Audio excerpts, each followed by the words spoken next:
Hi. So നമ്മളിന്ന് discuss ചെയ്യാൻ പോകുന്നത് ജോയിന്റ് പ്രൊഡക്റ്റ് കോസ്റ്റിങ്ങിൻ്റെ ക്വസ്റ്റ്യൻ ആൻസർ അനാലിസിസ് ആണ്. ഈ ഒരു സെഷൻ കാണുന്നതിലൂടെ നിങ്ങൾക്ക് കോംപ്ലക്സ് ആയിട്ടുള്ള പ്രോബ്ലംസ് ഒക്കെ ഉണ്ടെങ്കിൽ അത് ഏറ്റവും ഷോർട്ടസ്റ്റ് മെത്തേഡിൽ എങ്ങനെ സോൾവ് ചെയ്യാനുള്ള കാര്യങ്ങൾ നമ്മൾ ഡിസ്കസ് ചെയ്യും. കൂടാതെ ഹോക്ക് പോലുള്ള മെറ്റീരിയൽസ് ഒക്കെ ചെയ്യുമ്പോൾ അതിലെ ക്വസ്റ്റ്യൻസ് നിങ്ങൾക്ക് കുറച്ചും കൂടി എളുപ്പത്തിൽ ചെയ്യാൻ വേണ്ടി പറ്റും. സോ നമുക്ക് ഫസ്റ്റ് ക്വസ്റ്റ്യനിലേക്ക് കിടക്കാം. Omega Fuels Limited is a small business that sources premium grade crude oil from low output wells owned by individuals and small partnerships. The crude oil is processed at a single. അപ്പം ഇവിടെ crude oil എന്ന് പറയുന്ന ഒരു raw material അവർ process ചെയ്യുന്നുണ്ട്. Process ചെയ്യുന്നതിലൂടെ 3 products ആണ് ഉണ്ടാവുന്നത്. First one is alpha oil, then beta oil, then by product distillates. ഇനി ക്വസ്റ്റ്യനിലേക്ക് നോക്കുമ്പോൾ crude oil procured and placed into production. Crude oil procure ചെയ്യാൻ വേണ്ടിയിട്ട് ഡയറക്റ്റ് മെറ്റീരിയൽ ആയിട്ട് നമുക്കിവിടെ 5 million ആണ് കോസ്റ്റ് വന്നിരിക്കുന്നത്. ആൻഡ് ഡയറക്റ്റ് ലേബർ കോസ്റ്റ് ആയിട്ട് 2 million ആണ് വന്നിരിക്കുന്നത്. And factory over head expense ആയിട്ട് 3 million. സോ ടോട്ടൽ എത്രയായി? ടോട്ടൽ 10 million ആണ് നമുക്ക് ജോയിന്റ് പ്രൊഡക്റ്റ് കോസ്റ്റ് ഉള്ളത്. ഈ 10 million ആണ് നമ്മൾ 3 പ്രൊഡക്ട്സിലേക്കും കൂടി അലോക്കേറ്റ് ചെയ്ത് കൊടുക്കേണ്ടത്. ഇങ്ങനെയാണ് അലോക്കേറ്റ് ചെയ്ത് കൊടുക്കുക. ക്വസ്റ്റ്യനിൽ ഏറ്റവും ലാസ്റ്റിലേക്ക് നോക്കുന്നുണ്ടെങ്കിൽ പറയുന്നുണ്ട് calculate the portion of the joint product cost allocated to beta oil using physical output method. അപ്പോൾ ഫിസിക്കൽ ഔട്ട്പുട്ട് മെത്തേഡ് യൂസ് ചെയ്തിട്ടാണ് ഈ ഒരു 10 million നമ്മൾ 3 പ്രൊഡക്ട്സിലേക്കും അലോക്കേറ്റ് ചെയ്ത് കൊടുക്കേണ്ടതെന്ന് ക്വസ്റ്റ്യൻ ഡയറക്റ്റ്ലി പറയുന്നുണ്ട്. ആൻഡ് ഇവിടെ പ്രൊഡക്ഷൻ ആൻഡ് സെയിൽസ് ഡീറ്റെയിൽസ് തന്നിട്ടുണ്ട്. സോ ഇവിടെ തന്നിരിക്കുന്ന ഫിസിക്കൽ മെഷർ എന്ന് പറഞ്ഞിട്ടുണ്ടെങ്കിൽ യൂണിറ്റ്സ് ഏതാണ്? ബാരൽസ് ആണ്. ഫിസിക്കൽ മെഷറിന്റെ യൂണിറ്റ് എന്ന് പറയുന്നത് ബാരൽസ് ആണ് തന്നിരിക്കുന്നത്. നമ്മൾ കിലോഗ്രാമും ലിറ്റേഴ്സ് ഒക്കെ പറയുന്ന പോലെ തന്നെ ബാരൽസ് എന്ന് പറയുന്ന ഒരു യൂണിറ്റ് ആണ് ഇവിടെ തന്നിരിക്കുന്നത്. സോ ക്വസ്റ്റ്യനിൽ directly physical output method use ചെയ്യാൻ പറഞ്ഞതുകൊണ്ട് തന്നെ നമ്മളുടെ ഹോൾ ഫോക്കസും ഈ ഒരു ഫിസിക്കൽ യൂണിറ്റ്സിലേക്കായിരിക്കണം. ലൈക്ക് ഇവിടെ എന്താണ് പറഞ്ഞിരിക്കുന്നത്? ആൽഫ ഓയിൽ 300,000 ബാരൽസ് ആണ് അല്ലേ. Beta oil 240,000 barrels and distillates 120,000 barrels. ഇപ്പം ടോട്ടൽ എത്ര ബാരൽസ് ഉണ്ട്? 300,000 പ്ലസ് 240,000 പ്ലസ് 120,000 ദാറ്റ് 660,000 ബാരൽസ്. നമ്മളുടെ കയ്യിലുള്ള ടോട്ടൽ ഫിസിക്കൽ മെഷർ എന്ന് പറയുന്നത് 660,000 ബാരൽസ് ആണ്. അതിനെ നമ്മൾ ഡിനോമിനേറ്ററിൽ എടുക്കും. ഒരു ഫ്രാക്ഷൻ എഴുതുമ്പോൾ എപ്പോഴും താഴെ ഭാഗത്തല്ലേ ഡിനോമിനേറ്റർ എന്ന് പറഞ്ഞാൽ താഴെ ഭാഗം, അവിടെയായിരിക്കും നമ്മൾ ഈ ടോട്ടൽ മെഷർ എഴുതുക. ഓക്കെ, 660,000. ആൻഡ് ക്വസ്റ്റ്യൻ എന്താണ് ചോദിച്ചിരിക്കുന്നത്? The joint product cost allocated to beta oil. So ഈ ഒരു 660,000-ൽ ബീറ്റ ഓയിലിൻ്റെ കോൺട്രിബ്യൂഷൻ എത്രയാണ്? നമുക്കറിയാം ബീറ്റ ഓയിലിൻ്റെ കോൺട്രിബ്യൂഷൻ എന്ന് പറയുന്നത് 240,000 ആണ്. സോ ആ കോൺട്രിബ്യൂഷനെ നമ്മൾ ന്യൂമറേറ്ററിൽ എഴുതും. അപ്പം നമുക്കൊരു പെർസെൻറ്റേജ് കിട്ടും. 240,000 ഡിവൈഡഡ് ബൈ 660,000 എന്ന് പറയുന്നത് 36.36% ആണ്. സോ ഈ ഒരു ബേസിലാണ് നമ്മൾ ആ ജോയിന്റ് പ്രൊഡക്റ്റ് കോസ്റ്റിനെ അലോക്കേറ്റ് ചെയ്തെടുക്കാൻ വേണ്ടി പോകുന്നത്.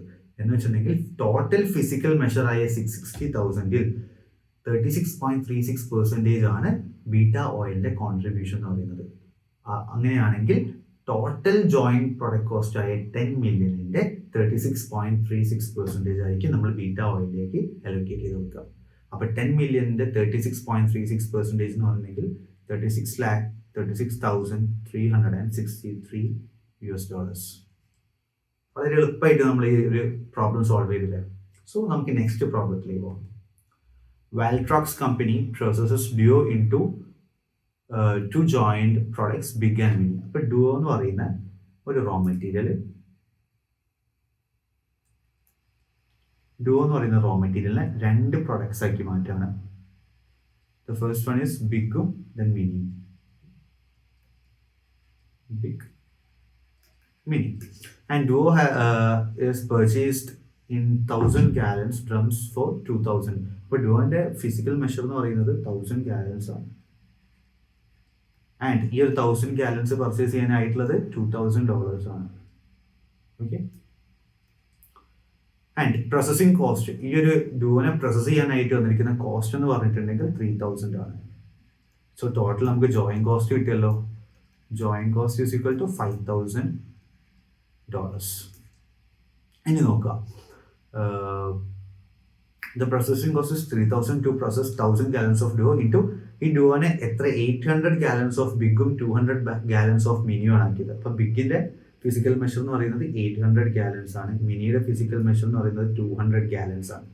ആൻഡ് ഇവിടെ രണ്ടുപേരുടെയും സെല്ലിംഗ് പ്രൈസും ക്വസ്റ്റ്യൻ തന്നിട്ടുണ്ട്. ബിഗിന്റെ സെല്ലിംഗ് പ്രൈസ് എന്ന് പറയുന്നത് 9 per gallon ആണ്, @9 per gallon. ആൻഡ് മിനിയുടെ സെല്ലിംഗ് പ്രൈസ് എന്ന് പറയുന്നത് @4 per gallon. Okay, then Big can be processed further into 600 gallons of giant. അപ്പം ബിഗ് എന്ന് പറയുന്ന പ്രോഡക്റ്റ് വീണ്ടും ഫർദർ പ്രോസസ് ചെയ്യുന്നുണ്ട്. ഓക്കെ, അങ്ങനെ വീണ്ടും ഫർദർ പ്രോസസ് ചെയ്യുമ്പോൾ അവിടെ ജൈന്റ് എന്ന് പറയുന്ന ഒരു പ്രൊഡക്റ്റ് ആണ് നമുക്ക് കിട്ടുന്നത്.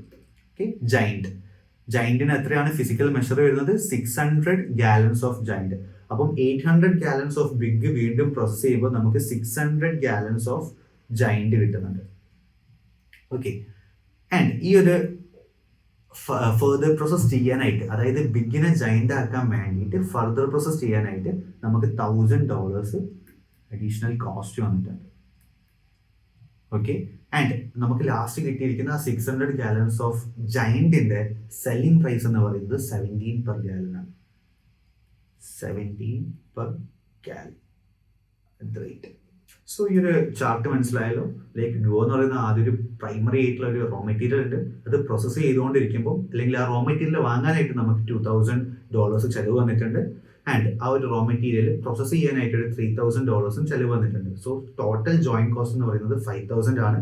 അങ്ങനെ പ്രോസസ്സ് ചെയ്തുകൊണ്ടിരിക്കുമ്പോൾ ഒരു പോയിന്റിൽ വെച്ചിട്ട് അത് 2 ഡിഫറെൻറ്റ് പ്രൊഡക്ട്സ് ആയിട്ട് മാറുകയാണ്, Big and Mini. 800 gallons of Big ഉണ്ട്, 200 gallons ഓഫ് മിനി ഉണ്ട്. എന്നിട്ട് ആ ബിഗിനെ വീണ്ടും നമ്മൾ ഫർദർ പ്രോസസ് ചെയ്യുമ്പോൾ ഒരു $1000 കൊടുത്തിട്ട് നമ്മൾ ഫർദർ പ്രോസസ് ചെയ്യണം. അങ്ങനെ ചെയ്യുമ്പോൾ ജൈന്റ് എന്ന് പറയുന്ന ഒരു പ്രൊഡക്റ്റ് ആണ് ഉണ്ടാകുന്നത്. ആ ജൈന്റ് എന്ന് പറയുന്ന പ്രൊഡക്റ്റ് 600 gallons ആണുള്ളത്. ആൻഡ് ഒരു ഗാലന് 17 ആണ് സെല്ലിംഗ് പ്രൈസ് വരുന്നത്. ഇനി നമുക്ക് ക്വസ്റ്റ്യൻ എന്താ ചോദിക്കാൻ നോക്കാം. If the net realisable value method is used. ഇവിടെ നമ്മൾ NRE മെത്തേഡ് ആണ് യൂസ് ചെയ്യുന്നത്. ക്വസ്റ്റ്യൻ ഡയറക്ട്ലി പറഞ്ഞിട്ടുണ്ട്. were used to allocate a cost to the joint products, the total cost of producing giant would be. അപ്പം giant എന്ന് പറയുന്ന പ്രൊഡക്റ്റിന്റെ total എത്രയാണ് cost വരിക എന്നാണ് ചോദിക്കുന്നത്, പ്രൊഡക്ഷൻ ചെയ്യാൻ വേണ്ടിയിട്ട്, പ്രൊഡ്യൂസ് ചെയ്യാൻ വേണ്ടിയിട്ട്. അപ്പോൾ നമുക്ക് ആദ്യം ജോയിന്റ് പ്രൊഡക്റ്റ് കോസ്റ്റ് അലോക്കേറ്റ് ചെയ്ത് കൊടുക്കാം. ഇവിടെ മിനി എന്ന് പറയുന്നത് സെയിൽസ് അറ്റ് സ്പ്ലിറ്റ് ഓഫ് പോയിന്റിൽ തന്നെ സെല് ചെയ്യുന്നുണ്ട്, കാരണം ഇവിടെ ഫർദർ പ്രോസസ് ചെയ്യുന്നില്ല മിനി. അപ്പോൾ നമുക്കറിയാം 200 gallons ആണ് മിനി ഉള്ളത്, ഇൻറ്റു ഒരു ഗാലന് $4 ആണ്, $4 ആണ്. സോ $800 മിനിക്ക് റവന്യൂ ഉണ്ട്. ഓക്കെ, മിനി വിൽക്കുമ്പോൾ നമുക്ക് $800 ആണ് കിട്ടുന്നത്. അതായത് ഒരു യൂണിറ്റിന്, ഒരു ഗാലന് $4 ആണ്. അങ്ങനെ 200 gallons നമ്മുടെ അടുത്തുണ്ട്. സോ 200 × 4 ചെയ്യുമ്പോൾ 800. ഇനി നമുക്ക് ജൈന്റിന്റെ കേസ് നോക്കുന്നുണ്ടെങ്കിൽ ജൈന്റിന് എത്രയാണ് വരുന്നത്? 600 gallons ആണുള്ളത്. ഒരു ഗാലന് $17 ആണ്. So 600 × 17 is equal to 10,200. But നമുക്കറിയാം ഈ ഒരു ജൈന്റ് പ്രൊഡ്യൂസ് ചെയ്യാൻ വേണ്ടിയിട്ട് നമുക്ക് കുറച്ച് ഫർദർ പ്രോസസ് കോസ്റ്റ് വന്നിട്ടുണ്ട്. സോ ആ റവന്യൂവിൽ നിന്ന് ഫർദർ പ്രോസസ്സിന്റെ കോസ്റ്റ് മൈനസ് ചെയ്യുമ്പോഴേ നമുക്ക് നെറ്റ് റിയലൈസബിൾ വാല്യൂ കിട്ടത്തുള്ളൂ. സോ -1000, ഇവിടെ 1000 ആണ് ഫർദർ പ്രോസസ്സിംഗ് കോസ്റ്റ് വന്നിരിക്കുന്നത്. So -1000, that is 9,200. അപ്പം നമുക്ക് രണ്ടുപേരുടെയും റവന്യൂ കിട്ടിയല്ലോ. രണ്ടുപേരും സെല് ചെയ്യുമ്പോൾ എത്ര റവന്യൂ കിട്ടുന്നുള്ളത് നമുക്ക് മനസ്സിലായി. ഇത് രണ്ടും കൂടി ആഡ് ചെയ്യുക, ടോട്ടൽ റവന്യൂ എത്രയായി? 10,000. ഇനി സെയിൽസ് സ്പ്ലിറ്റ് ഓഫിൽ ചെയ്യുന്ന അതേപോലെ തന്നെ ഈ ഒരു 10,000 നമുക്ക് ജൈന്റിൻ്റെ അല്ലേ കണ്ടുപിടിക്കേണ്ടത്, joint product cost allocation. So 10,000 ജൈന്റിന്റെ കോൺട്രിബ്യൂഷൻ എന്ന് പറയുന്നത് 9,200 ആണ്. സോ ഞാൻ നേരത്തെ എന്തെങ്കിലും പറഞ്ഞു നിൽക്കുന്നത് ടോട്ടൽ ആയിട്ടുള്ള ഫിസിക്കൽ മെഷർ അല്ലെങ്കിൽ ടോട്ടൽ ആയിട്ടുള്ള റവന്യൂ ഒക്കെ എവിടെയാണ് എഴുതേണ്ടത്? ഡിനോമിനേറ്ററിൽ. കോൺട്രിബ്യൂഷൻ എവിടെയാണ് എഴുതേണ്ടത്? ന്യൂമറേറ്ററിൽ. ഇവിടെ ജൈന്റിന്റെ കോൺട്രിബ്യൂഷൻ 9,200 ആണ്. That is 92%. ഓക്കെ, 92%. അപ്പം നമുക്ക് കിട്ടി 92%. അങ്ങനെയാണെങ്കിൽ ജോയിന്റ് പ്രൊഡക്റ്റ് കോസ്റ്റ് ആയ 5,000ന്റെ 92% ആയിരിക്കും നമ്മൾ ജൈന്റിലേക്ക് അലോക്കേറ്റ് ചെയ്ത് കൊടുക്കുക. സോ ജോയിന്റ് കോസ്റ്റ് എന്ന് പറയുന്നത് 5,000 ആണ്. ആ 5,000ന്റെ 92%, ദാറ്റ് ഈസ് 4,600. അപ്പോൾ ടോട്ടൽ നമ്മളുടെ ജോയിന്റ് കോസ്റ്റ് എന്ന് പറയുന്നത് 5,000 ആണ്. അതിൻ്റെ കൂടെ അതിൻ്റെ 92% ആയ 4600 ആയിരിക്കും നമ്മൾ ജയന്റ് എന്ന പ്രൊഡക്റ്റിലേക്ക് അലോക്കേറ്റ് ചെയ്ത് കൊടുക്കുന്ന കോസ്റ്റ് എന്ന് പറഞ്ഞിട്ടുണ്ടെങ്കിൽ. ഇനി ക്വസ്റ്റ്യൻ ഒന്ന് ശ്രദ്ധിച്ച് വായിക്കുന്നുണ്ടെങ്കിൽ ഇവിടെ കാണാൻ വേണ്ടി പറ്റും എന്താണ് used to allocate cost to the joint products, the total cost for producing giant. ജയന്റിലേക്ക് എത്രയാണ് ജോയിന്റ് പ്രൊഡക്റ്റ് കോസ്റ്റ് അലോക്കേറ്റ് ചെയ്ത് കൊടുത്തതെന്നല്ല ക്വസ്റ്റ്യനിൽ ചോദിക്കുന്നത്.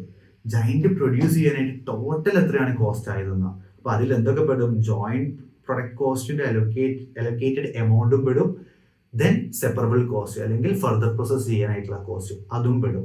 ഇത് രണ്ടും കോസ്റ്റ് അല്ലേ? ഇത് രണ്ടും കോസ്റ്റ് ആയിട്ട് നമുക്ക് വന്നിട്ടില്ലേ ഈ ഒരു ജയന്റ് എന്ന് പറയുന്ന പ്രൊഡക്റ്റ് പ്രൊഡ്യൂസ് ചെയ്യുമ്പോൾ?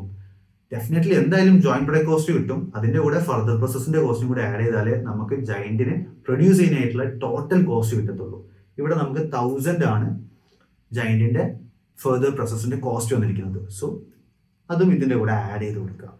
സോ $5,600 ആണ് ജയന്റ് എന്ന് പറയുന്ന പ്രൊഡക്റ്റ് ഉണ്ടാക്കാനായിട്ട് പ്രൊഡ്യൂസ് ചെയ്യാനായിട്ട് നമുക്ക് ചിലവായത്. ഓക്കെ, സോ ക്വസ്റ്റ്യനിൽ ജസ്റ്റ് അലൊക്കേഷൻ എമൗണ്ട് മാത്രമാണ് ചോദിക്കുന്നതെങ്കിൽ നമുക്ക് ഈ 4600 കണ്ടാൽ മതി.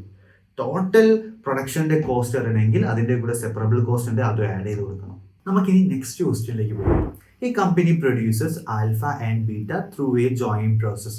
അപ്പം ഇവിടെ ഒരു റോ മെറ്റീരിയൽ ഉണ്ട്. ആ റോ മെറ്റീരിയൽ പ്രോസസ്സ് ചെയ്തുകൊണ്ടിരിക്കുമ്പോൾ 2 ഡിഫറെന്റ് പ്രൊഡക്ട്സ് ആയിട്ട് മാറുന്നുണ്ട്. That first one is alpha, the other one is beta. Okay, and the total joint process cost amount to $10,000. അപ്പോൾ നമുക്കറിയാം ഈ ഒരു റോ മെറ്റീരിയൽ പ്രൊക്യൂർ ചെയ്യാനായിട്ടും ഈ ഒരു റോ മെറ്റീരിയൽ പ്രോസസ് ചെയ്യാനുമായിട്ട് നമുക്ക് ടോട്ടൽ വന്നിരിക്കുന്ന കോസ്റ്റ് എന്ന് പറയുന്നത് 10,000 ആണ്, അതായത് ജോയിന്റ് കോസ്റ്റ്. ഈ ഒരു 10,000 ആണ് നമ്മൾ ഈ ഒരു ആൽഫയും ബീറ്റ എന്ന് പറയുന്ന പ്രൊഡക്ട്സിലേക്ക് അലോക്കേറ്റ് ചെയ്ത് കൊടുക്കേണ്ടത്. And alpha and beta can be sold immediately at split off point. അപ്പം ആൽഫ സ്പ്ലിറ്റ് ഓഫ് പോയിന്റിൽ വിൽക്കാൻ വേണ്ടി പറ്റും. ആൽഫയും ബീറ്റയും ആൽഫ എത്രയ്ക്ക് വിൽക്കാൻ പറ്റുക? $12,000 ബീറ്റ $8,000. സോ സ്പ്ലിറ്റ് ഓഫ് പോയിന്റിൽ വെച്ചിട്ടുള്ള അവരുടെ സെല്ലിംഗ് പ്രൈസ് കിട്ടിയിട്ടുണ്ട്. And after the split of alpha undergoes additional processing including A further cost of 5,000. അങ്ങനെ സ്പ്ലിറ്റ് ഓഫ് കഴിഞ്ഞിട്ടും ഫർദർ പ്രോസസ് ചെയ്യുന്നുണ്ട് ആൽഫ. എത്രയാണ് ഫർദർ പ്രോസസ്സിനാവുന്ന കോസ്റ്റ്? $5,000. അങ്ങനെ ഫർദർ പ്രോസസ് ചെയ്ത് കിട്ടുന്ന ആൽഫേനെ നമുക്ക് എത്ര രൂപയ്ക്ക് സെല് ചെയ്യാൻ വേണ്ടി പറ്റും? $21,000. While beta is sold as without any additional processing, the joint cost allocated to alpha is. അപ്പോൾ നമ്മളിവിടെ ശ്രദ്ധിക്കേണ്ട ഒരു കാര്യമുണ്ട്. ഇവിടെ ക്വസ്റ്റ്യനിൽ സ്പ്ലിറ്റ് ഓഫ് പോയിന്റിൽ വെച്ചിട്ടുള്ള സെല്ലിംഗ് പ്രൈസ് അവൈലബിൾ ആണ്. ആൻഡ് ക്വസ്റ്റ്യനിൽ ഒരിക്കലും പറയുന്നില്ല എന്ത് ഫർദർ പ്രോസസ് ചെയ്ത് കഴിഞ്ഞിട്ടുള്ള NRV യൂസ് ചെയ്തിട്ടാണ് നിങ്ങൾ കണ്ടുപിടിക്കേണ്ടതെന്ന് ക്വസ്റ്റ്യനിൽ പറയുന്നില്ല. അപ്പം നമ്മൾ എന്താ ചെയ്യണമെന്ന് വെച്ചിട്ടുണ്ടെങ്കിൽ നമ്മൾ സെയിൽസ് വാല്യൂ സ്പ്ലിറ്റ് ഓഫ് പോയിന്റിൽ വെച്ചിട്ടാണ് എമൗണ്ട് കാണേണ്ടത്. കാരണം ഇവിടെ selling price at split off point available ആയിരിക്കുമ്പോൾ ക്വസ്റ്റ്യനിൽ ചോദിച്ചിട്ടില്ലെങ്കിൽ ഒരിക്കലും നമ്മൾ NRV മെത്തേഡിലേക്ക് പോകേണ്ട ആവശ്യമില്ല. ഓക്കെ, തൊട്ട് കഴിഞ്ഞ ക്വസ്റ്റ്യനിൽ നോക്കുന്നുണ്ടെങ്കിൽ ക്വസ്റ്റ്യനിൽ ഡയറക്ട്ലി പറയുന്നുണ്ട് NRV മെത്തേഡാണ് യൂസ് ചെയ്യേണ്ടതെന്ന്. ഇവിടെ ഒന്നും പറയുന്നില്ല. ആൻഡ് ഇവിടെ സെയിൽസ് വാല്യൂ സ്പ്ലിറ്റ് ഓഫ് പോയിന്റിലുള്ള സെല്ലിംഗ് പ്രൈസ് അവൈലബിളും ആണ്. അങ്ങനെയാണെങ്കിൽ ഒരിക്കലും നമ്മൾ NRV മെത്തേഡിലേക്ക് പോകേണ്ട ആവശ്യമില്ല, ക്വസ്റ്റ്യനിൽ ചോദിക്കാത്തോടത്തോളം കാലം. ഓക്കെ, സോ നമുക്ക് നോക്കാം. ആൽഫ എത്രയാണ് റവന്യൂ വരുന്നത്? സെല് ചെയ്യുമ്പോൾ 12,000 ആണ് ആൽഫ എന്ന് പറയുന്ന പ്രൊഡക്റ്റിന് കിട്ടുന്നത്. ആൻഡ് ബീറ്റ എന്ന് പറയുന്ന പ്രൊഡക്റ്റിന് കിട്ടുന്നത് 8,000 ആണ്. സോ ടോട്ടൽ ഇവിടെ വന്നിരിക്കുന്ന റവന്യൂ എന്ന് പറഞ്ഞിട്ടുണ്ടെങ്കിൽ 20,000 ആണ്. ക്വസ്റ്റ്യന് ചോദിച്ചിരിക്കുന്നത് the joint cost allocated to alpha ആണ്. സോ നമുക്കറിയാം ടോട്ടൽ റവന്യൂ എപ്പോഴും നമ്മൾ എവിടെ എടുക്കുക? ഡിനോമിനേറ്ററിലാണ് എടുക്കുക. ആൻഡ് ആൽഫയുടെ കോൺട്രിബ്യൂഷൻ എന്ന് പറയുന്നത് ഇതിൽ 12,000 ആണ്. സോ അതിന് നമ്മൾ ന്യൂമറേറ്ററിൽ എടുക്കും കോൺട്രിബ്യൂഷൻ. 12,000 by 20,000 അപ്പോൾ തന്നെ കിട്ടിയല്ലോ 60% ആണ് കോൺട്രിബ്യൂഷൻ എന്ന് പറയുന്നത്. സോ ഈ ഒരു ജോയിന്റ് പ്രൊഡക്റ്റ് കോസ്റ്റ് ആയ 10,000ന്റെ 60% ആയിരിക്കും നമ്മൾ ആൽഫ എന്ന് പറയുന്ന പ്രൊഡക്റ്റിലേക്ക് അലോക്കേറ്റ് ചെയ്ത് കൊടുക്കുക. 10,000ന്റെ 60% എത്രയാണ്? 60%, ദാറ്റ് ഈസ് $6,000. പിന്നെ ഒന്നുകൂടെ പറഞ്ഞുതരാം.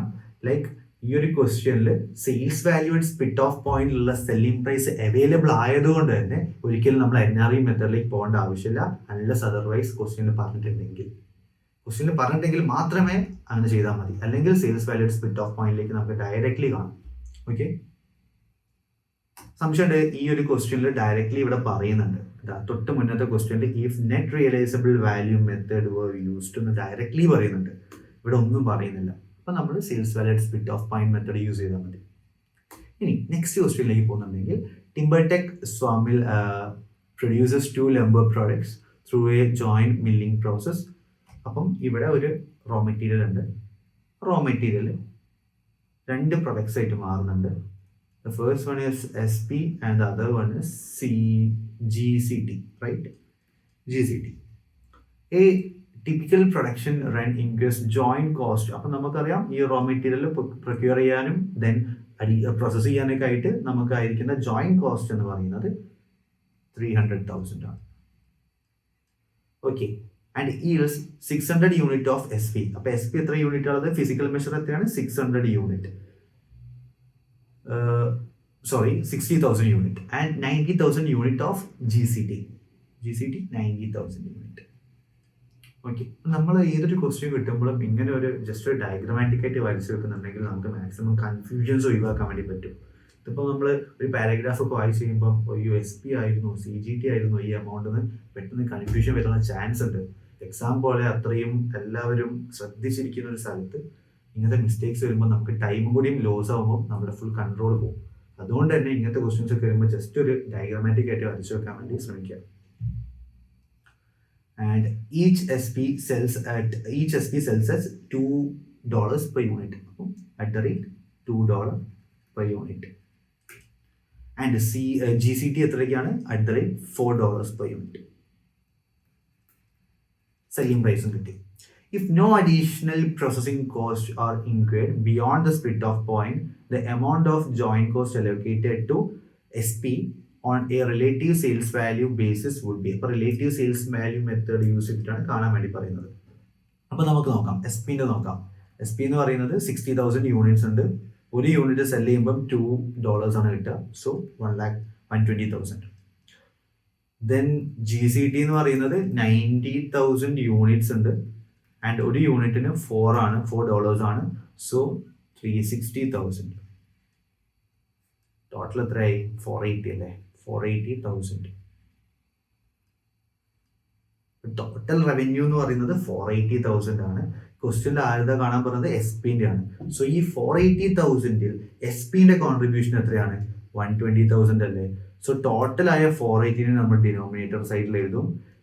ആൻഡ് കോൺട്രിബ്യൂഷൻ, ആരുടെ കോൺട്രിബ്യൂഷൻ? SP-ൻ്റെ കോൺട്രിബ്യൂഷനെ നമ്മൾ ന്യൂമറേറ്ററിൽ എഴുതും. കോൺട്രിബ്യൂഷൻ എപ്പോഴും നമ്മൾ ന്യൂമറേറ്ററിലാണ് എഴുതുക. സോ എത്ര പെർസെൻറ്റേജാ? 120 divided by 40 equal to 25%. So total sales വാല്യൂവിൻ്റെ 25% കോൺട്രിബ്യൂട്ട് ചെയ്യുന്നത് SP ആണ്. അതുകൊണ്ട് തന്നെ ടോട്ടൽ ജോയിന്റ് പ്രൊഡക്റ്റ് കോസ്റ്റ് ആയ 300,000-ന്റെ 25% നമ്മൾ SP-ലേക്കാണ് അലോക്കേറ്റ് ചെയ്ത് കൊടുക്കുക. So 300,000 into 25% is equal to 75 വരെ വരാം. അതെ, $75,000. ഓക്കെ, ക്ലിയർ അല്ലേ? സോ നമുക്ക് നെക്സ്റ്റ് ക്വസ്റ്റ്യനിലേക്ക് പോകാം. In joint product costing and analysis, which one of the following cost is relevant when deciding the point at which a product should be sold to a maximize profit? അപ്പം profit maximise ചെയ്യാനായിട്ട് ഏത് പോയിന്റിൽ വെച്ചിട്ടാണ് ഒരു പ്രൊഡക്റ്റിനെ cell ചെയ്യേണ്ടതെന്ന് തീരുമാനിക്കാൻ ഈ താഴെ തന്നിരിക്കുന്നതിൽ ഏതൊക്കെ ഫാക്ടേഴ്സ് ആണുള്ളതെന്നാണ് ചോദിക്കുന്നത്. അപ്പോൾ നോക്കാം, sales salaries for the period when the units were produced. നമുക്കറിയാം ഡയറക്റ്റ്ലി അല്ല. Purchase cost of the materials required for joint products.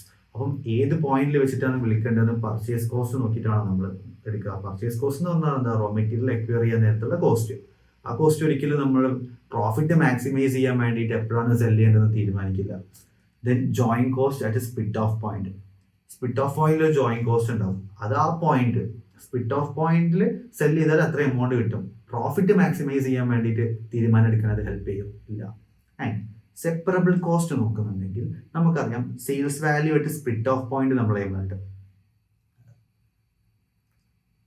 Okay, and further process ചെയ്തിട്ടുള്ള അത് കഴിഞ്ഞിട്ടുള്ള പ്രൊഡക്റ്റിന് വരുന്ന കോസ്റ്റ് ഒരു എക്സ് എന്ന് പറഞ്ഞ പ്രൊഡക്റ്റ് എന്ന് വെച്ചോ. ഫർദർ പ്രോസസ്സ് ചെയ്തു, ഫർദർ പ്രോസസ്സ് കഴിഞ്ഞിട്ട് എക്സ് എന്ന് പറഞ്ഞൊരു പ്രൊഡക്റ്റ് ഉണ്ടായി. ഓക്കെ, അതിനാണ് നമ്മൾ സെപ്പറബിൾ കോസ്റ്റ് എന്ന് പറയാം. ഫർദർ പ്രോസസ്സിംഗ് കോസ്റ്റിനാണ് നമ്മൾ സെപ്പറബിൾ കോസ്റ്റ് എന്ന് പറയാം. സോ ഈ ഒരു സെപ്പറബിൾ കോസ്റ്റ് നമുക്ക് കിട്ടിയിട്ടുണ്ടെങ്കിൽ സ്പ്ലിറ്റ് ഓഫ് പോയിന്റിൽ വെച്ചിട്ട് വിൽക്കണോ അല്ലെങ്കിൽ ഈ ഒരു ഫർദർ പ്രോസസ്സ് കഴിഞ്ഞിട്ട് വിൽക്കണോ നമുക്ക് കാൽക്കുലേറ്റ് ചെയ്യാൻ വേണ്ടി പറ്റും. ഒരു എക്സാമ്പിൾ വെച്ചിട്ട് ഞാൻ പറഞ്ഞുതരാം. ഇവിടെ രണ്ട് പ്രൊഡക്ട്സ് ഉണ്ട്, product A and product B. S P at split off ഉണ്ട്, sales value at split off തന്നിട്ടുണ്ട്, സെപ്പറബിൾ കോസ്റ്റ് തന്നിട്ടുണ്ട്, സെയിൽസ് വാല്യൂ ആഫ്റ്റർ ഫർദർ പ്രോസസ്സിംഗും തന്നിട്ടുണ്ട്. അപ്പം എസ് പി എന്റെ എസ് പി എന്ന് പറയുന്നത് സ്പ്ലിറ്റ് ഓഫ് പോയിന്റിൽ 3 ആയിരുന്നു, ഒരു യൂണിറ്റിന് $3. അങ്ങനെ ആ ഒരു ഫർദർ പ്രോസസ്സ് ചെയ്യാനായിട്ട് നമുക്കൊരു $2,000 വന്നിട്ടുണ്ട്. അങ്ങനെ ഫർദർ പ്രോസസ്സ് ചെയ്ത് കഴിഞ്ഞിട്ടുള്ള എനെ നമുക്ക് $5 സെല് ചെയ്യാൻ വേണ്ടി പറ്റും. ഇനി ബിന്റെ കേസിലേക്ക് നോക്കുന്നുണ്ടെങ്കിൽ സ്പ്ലിറ്റ് ഓഫ് പോയിന്റിൽ $2 per യൂണിറ്റ് ആയിരുന്നു. ആ ഒരു പ്രൊഡക്റ്റിന് നമ്മൾ ഫർദർ പ്രോസസ്സ് ചെയ്യുന്നുണ്ട്. ആ ഫർദർ പ്രോസസ്സ് ചെയ്യാനായിട്ട് നമുക്കൊരു $4,000 ചിലവായിട്ടുണ്ട്. ആൻഡ് ഫർദർ പ്രോസസ് ചെയ്ത പ്രൊഡക്റ്റിനെ നമുക്ക് $3 സെല് ചെയ്യാനും വേണ്ടി പറ്റും. ഇനി പ്രൊഡക്റ്റ് എന്റെ കേസ് നോക്കിയാൽ revenue at split off is equal to, അപ്പോൾ സ്പ്ലിറ്റ് ഓഫിലുള്ള റവന്യൂ എന്ന് പറഞ്ഞെങ്കിൽ ഇവിടെ 3 ആണ്. 3 into 4,000 that is 12,000. Then revenue after further processing 5 into 4,000. ഇവിടെ 4,000 യൂണിറ്റ്സ് ആണല്ലോ എന്ന് വിചാരിച്ചു. സെപ്പറബിൾ കോസ്റ്റ് ഞാൻ ഒരു ഇവിടെ എഴുതി വെക്കാം. ഇവിടെ 4,000 യൂണിറ്റ്സ് ആണുള്ളത് ആൻഡ് ബി എന്ന് പറയുന്നത് 6,000 യൂണിറ്റ്സ് ആണുള്ളത്.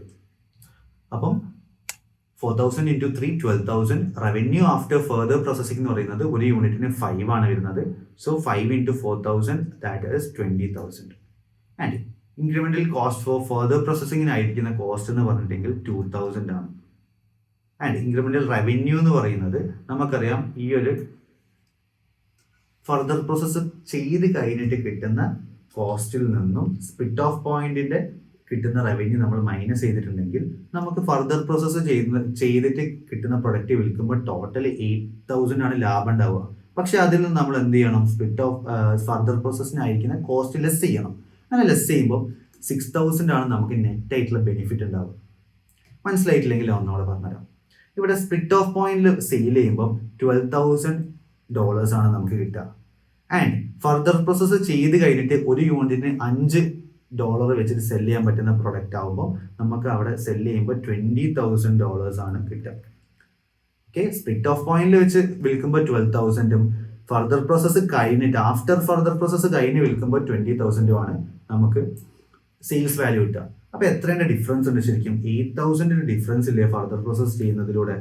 പക്ഷേ ഫർദർ പ്രോസസ് ചെയ്യാനായിട്ട് നമുക്കൊരു കോസ്റ്റ് വന്നിട്ടില്ലേ, അതും കൂടി മൈനസ് ചെയ്തിട്ടുണ്ടെങ്കിൽ ശരിക്കും എത്ര ഡിഫറൻസ് ഉണ്ട്? 6,000 ഡിഫറൻസ് ഉണ്ട്. ഫർദർ പ്രോസസ് ചെയ്ത് കഴിഞ്ഞിട്ടുണ്ടെങ്കിൽ $6,000 അധികം നമുക്ക് റവന്യൂ ജനറേറ്റ് ചെയ്യാൻ വേണ്ടി പറ്റും. അപ്പോൾ നമുക്ക് അവിടെ ഒരു ഡിസിഷൻ എടുക്കാൻ വേണ്ടി പറ്റുമല്ലോ, ഫർദർ പ്രോസസ് ചെയ്യുന്നതാണ് നല്ലത്. അതുകൊണ്ട് തന്നെ നമുക്ക് $6,000 റവന്യൂ അധികം ജനറേറ്റ് ചെയ്യാൻ വേണ്ടി പറ്റുന്നുണ്ട്. ഡിസിഷൻ എടുത്ത് ഇത് എന്തുകൊണ്ടാണ് ഡിസിഷൻ എടുത്ത്? ഇവിടെ ക്വസ്റ്റ്യനിൽ സ്പ്ലിറ്റ് ഓഫ് പോയിന്റുള്ള എമൗണ്ട് മാത്രം തന്നിട്ടുണ്ടെങ്കിൽ, സ്പ്ലിറ്റ് ഓഫ് പോയിന്റിലുള്ള സെല്ലിംഗ് പ്രൈസ് മാത്രം തന്നിട്ടുണ്ടെങ്കിൽ നമുക്ക് ഡിസിഷൻ എടുക്കാൻ വേണ്ടി പറ്റുമോ? ഇവിടെ ഈ ഒരു സെപ്പറബിൾ കോസ്റ്റിന്റെ എമൗണ്ടും കൂടി തന്നതുകൊണ്ട് മാത്രമല്ലേ നമുക്ക് ഡിസിഷൻ എടുക്കാൻ വേണ്ടി പറ്റിയത്.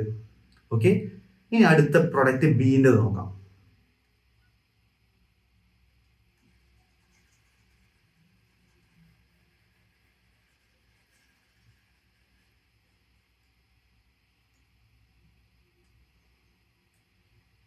ഇനി പ്രൊഡക്റ്റ് ബിന്റെ കേസ് നോക്കുമ്പോൾ സ്പ്ലിറ്റ് ഓഫ് പോയിന്റിലാണെങ്കിൽ 2 into 6,000 that is 12,000. Split off പോയിന്റിലാണ് സെയിൽ ചെയ്യുന്നതെങ്കിൽ $12,000 ആണ് നമുക്ക് റവന്യൂ വരിക.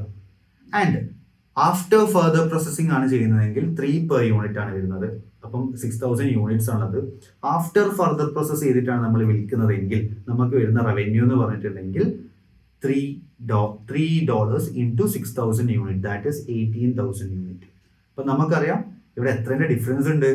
ഒരു $6,000 അധികം ജനറേറ്റ് ചെയ്യാൻ വേണ്ടി നമുക്ക് പറ്റുന്നുണ്ട്. ഓക്കെ, $6,000 അധികം ജനറേറ്റ് ചെയ്യാൻ വേണ്ടി നമുക്ക് പറ്റുന്നുണ്ട്. ഇനി net benefit of further processing എന്ന് പറഞ്ഞിട്ടുണ്ടെങ്കിൽ നമുക്കിവിടെ ഈ ഒരു ഫർദർ പ്രോസസ്സ് ചെയ്യാനായിട്ടൊരു കോസ്റ്റ് വരുന്നുണ്ടല്ലോ. എത്രയാണ് വരുന്നത്? 4000 ആണ് ഫർദർ പ്രോസസ് ചെയ്യാനായിട്ട് നമുക്ക് വരുന്ന കോസ്റ്റ്. അപ്പൊ അതും കൂടി ലെസ് ചെയ്യുമ്പോൾ $2000 നമുക്ക് ശരിക്കും പ്രോഫിറ്റ് കിട്ടും. ഇവിടെ ലോസ്, ഇത് തെറ്റാണ്, ലോസ് അല്ല, പ്രോഫിറ്റ് തന്നെയാണ്. അതായത് നമ്മൾ സ്പ്ലിറ്റ് ഓഫ് പോയിന്റിൽ വെച്ചിട്ട് ആ ഒരു പ്രൊഡക്റ്റ് സെയിൽ ചെയ്യുന്നെങ്കിൽ $12,000 കിട്ടും. ആഫ്റ്റർ ഫർദർ പ്രോസസ്സ് ചെയ്യുന്നുണ്ടെങ്കിൽ 18,000 കിട്ടും. അപ്പം ശരിക്കും ഡിഫറൻസ് എത്രയാണ്? 6,000 ആണ് ഡിഫറൻസ് വരുന്നത്. അതിൽ നിന്നും ഫർദർ പ്രോസസ്സിനാവുന്ന കോസ്റ്റ് എന്ന് പറഞ്ഞിട്ടുണ്ടെങ്കിൽ 4,000 ആണ്. അത് മൈനസ് ചെയ്യുമ്പോൾ ഒരു $2,000 പ്രോഫിറ്റ് അല്ലെങ്കിൽ അധികം റവന്യൂ നമുക്ക് ജനറേറ്റ് ചെയ്യാൻ പറ്റും. എപ്പോൾ? സ്പ്ലിറ്റ് ഓഫ് പോയിന്റ് അല്ലാതെ ആഫ്റ്റർ ഫർദർ പ്രോസസ്സിങ്ങിനാണ് നമ്മൾ സെല് ചെയ്യുന്നതെങ്കിൽ നമുക്ക് $2,000 അധികം പ്രോഫിറ്റ് ജനറേറ്റ് ചെയ്യാൻ വേണ്ടി പറ്റും. ഇനി ഇവിടെ 4,000 പകരം ഒരു 8,000 ആണെന്ന് വിചാരിക്കുക ഫർദർ പ്രോസസ്സിനായിരിക്കുന്ന കോസ്റ്റ്. അപ്പം നോക്കിയേ, ഇവിടെ നമ്മൾ സെല് ചെയ്യുമ്പോൾ കിട്ടുന്ന ഡിഫറൻസ് എന്ന് പറയുന്നത് 6,000 ആണ്. ആൻഡ് ഫർദർ പ്രോസസ്സിനായിരിക്കുന്നത് 8,000 ആണെങ്കിൽ സെപ്പറബിൾ കോസ്റ്റ് എന്ന് പറയുന്നത് 8,000 ആണെങ്കിൽ അപ്പം എത്ര ലോസ് അല്ലേ? -2,000 ലോസ് അല്ലേ ശരിക്കും. അപ്പം സെയിൽസ് അറ്റ് സ്പ്ലിറ്റ് ഓഫ് പോയിന്റിൽ വിൽക്കുന്നുണ്ടെങ്കിൽ 12,000 ലാഭം കിട്ടിയേനെ. ആൻഡ് ആഫ്റ്റർ ഫർദർ പ്രോസസ്സിങ് വിൽക്കുന്നുണ്ടെങ്കിൽ 18,000 കിട്ടും. ബട്ട് അതിൽ നിന്ന്, ആ ലാഭത്തിൽ നിന്ന് നമ്മൾ 8,000 ആയ ഫർദർ പ്രോസസ്സിങ് ലെസ് ചെയ്യുമ്പോൾ ശരിക്കും ലോസ് ആണ് സംഭവിക്കുന്നത്. അപ്പോൾ ഈ ഒരു പ്രൊഡക്റ്റ് നമ്മൾ എപ്പോഴാണ് വിൽക്കേണ്ടത്? സ്പ്ലിറ്റ് ഓഫിലെ വിറ്റ് പോകണം. ഫർദർ പ്രോസസ്സ് ചെയ്യാൻ നിൽക്കരുത്. എന്ന് ചെയ്യാൻ നിന്നിട്ടുണ്ടെങ്കിൽ നമുക്ക് ലോസിൽ സെല് ചെയ്യേണ്ടി വരും. സോ ഈ ഒരു ഡിസിഷൻ എടുക്കാനൊക്കെ ഇവിടെ ആരാ നമ്മളെ ഹെൽപ്പ് ചെയ്യുന്നത്? ഈ 8,000 അല്ലേ, ലൈക്ക് സെപ്പറബിൾ കോസ്റ്റിലെ നമ്മളെ ഹെൽപ്പ് ചെയ്യുന്നത് ഈ ഒരു ഡിസിഷൻ എടുക്കാൻ വേണ്ടിയിട്ട്. ഓക്കെ, ഈ ഒരു പ്രൊഡക്റ്റിന് ഫർദർ പ്രോസസ് ചെയ്യേണ്ട ആവശ്യമില്ല, നേരെ സെയിൽസ് അറ്റ് സ്പ്ലിറ്റ് ഓഫ് പോയിന്റിലിട്ട് വിട്ടേക്ക്. തൊട്ട് മുന്നത്തെ ക്വസ്റ്റൻ ആണെങ്കിൽ ആ സെപ്പറബിൾ കോസ്റ്റ് മൈനസ് ചെയ്യുമ്പോൾ നമുക്ക് പ്രോഫിറ്റ് കിട്ടുന്നുണ്ടെങ്കിൽ നമുക്ക് പറയാൻ വേണ്ടി പറ്റും സ്പ്ലിറ്റ് ഓഫ് പോയിന്റിലല്ല, ഫർദർ പ്രോസസ് ചെയ്ത് കഴിഞ്ഞിട്ട് വിൽക്കൂ അല്ലേ. സോ ഇത്തരം കാര്യങ്ങൾ ഡിസിഷൻ എടുക്കാൻ വേണ്ടി നമ്മളെ ഹെൽപ്പ് ചെയ്യുന്നത് separable cost after split off point ആണ്. So option A is the answer. Okay, എല്ലാവർക്കും ഇത് മനസ്സിലായി എന്ന് വിചാരിക്കുന്നു. മനസ്സിലാവാത്തവർ ഒന്നും കൂടി ഇരുന്നിട്ട് ആ ഒരു വീഡിയോ അല്ലെങ്കിൽ ആ ഒരു പാർട്ട് വാച്ച് ചെയ്യാം. Okay, thank you for watching the class.